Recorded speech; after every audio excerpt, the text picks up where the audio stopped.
যে নারী প্রতিদিন ফজরের পর 2টি শব্দের জিকির করবে, ইনশাআল্লাহ ওই নারীর জীবনে কোনোদিন কারো কাছে হাত পাততে হবে না। জি, ওই নারীর কখনো কারো কাছে কোনো টাকা পয়সার জন্য হাত পাততে হবে না। কারণ আল্লাহ সুবহানাহু ওয়া তাআলার কাছে যখন সেই নারী 2টি শব্দের জিকির করে যখন দোয়া করবেন, আল্লাহ সুবহানাহু ওয়া তাআলা তাকে এত দেবেন যা সে কল্পনাও করতে পারবে না। তার এই আয় উন্নতি দেখে অন্যরা বলবে যে সে কি করে, যার ফলে তার এত উন্নতি, এত আয় বরকত তার সংসারে, তার ফ্যামিলিতে হচ্ছে, সে নিজেও কল্পনা করতে পারবে না। আমলটি আপনারা 7 দিন করে দেখুন, ইনশাআল্লাহ আপনাদের জীবন পরিবর্তন হতে চলছে যদি আপনারা এই আমলটি ঠিকমতো করতে পারেন। নারীরা সবাই ফজরের নামাজ পড়েন। জি, ফজরের নামাজ পড়ার পর আপনারা এই 2টি নামের জিকির আপনারা বেশি বেশি পড়বেন। তার মধ্যে আমি আপনাদেরকে বলছি, প্রথম যে জিকিরটা বা যেই ওজিফাটা রয়েছে তা হচ্ছে আস্তাগফিরুল্লাহ। আস্তাগফিরুল্লাহ যে ব্যক্তি বেশি বেশি পাঠ করবে, আল্লাহ সুবহানাহু ওয়া তাআলা তাকে মুস্তাজাবুদ দাওয়া বানিয়ে দেন। মুস্তাজাবুদ দাওয়া কাকে বলা হয়?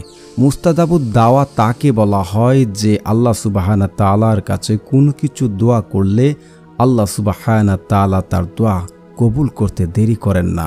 তো বেশি বেশি আস্তাগফিরুল্লাহ যদি কেউ পড়ে, আশা করা যায় আল্লাহ সুবহানাহু ওয়া তাআলা যদি তাকে মুস্তাজাবুদ দাওয়া বানিয়ে দেন, তাহলে সেই মহিলা যদি আল্লাহ সুবহানাহু ওয়া তাআলার কাছে যদি কোনো কিছু চায়, আল্লাহ সুবহানাহু ওয়া তাআলা কি তাকে ফিরিয়ে দেবেন? কখনোই না। কারণ মুস্তাজাবুদ দাওয়ার এমন একটি গুণ যা যে ব্যক্তি মুস্তাজাবুদ দাওয়া হবে, আল্লাহ সুবহানাহু ওয়া তাআলা তার আকাশের দিকে হাত তুলে দোয়া করতে দেরি হবে, তার দোয়া কবুল হতে দেরি করবেন না। তাই বেশি বেশি আপনারা ফজরের পর আস্তাগফিরুল্লাহ আস্তাগফিরুল্লাহ এই শব্দটি বেশি বেশি করে আপনারা জিকির করবেন। দ্বিতীয়ত যে জিকিরটি আপনারা বেশি বেশি করতে পারেন তা হচ্ছে আমাদের প্রিয় নবী সাল্লাল্লাহু আলাইহি ওয়াসাল্লামের উপর দুরূদ পাঠ করতে থাকবেন। যে ব্যক্তি একবার দুরূদ পাঠ করে, আল্লাহ সুবহানাহু ওয়া তাআলা তার 10টি মর্যাদা বৃদ্ধি করে, তার 10টি গুনাহ মাফ করে আল্লাহ সুবহানাহু ওয়া তাআলা তার রিজিকের দরজা খুলে দেন।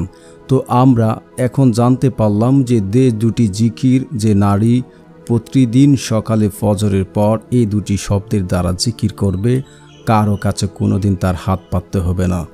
এক হচ্ছে আস্তাগফিরুল্লাহ, আরেকটি হচ্ছে হযরত মুহাম্মদ সাল্লাল্লাহু আলাইহি ওয়াসাল্লামের উপর দুরূদ পাঠ করা। তো প্রিয় মা ও বোনেরা, আপনারা এই আমলটি একদম সহজ একটি আমল, আপনারা করুন।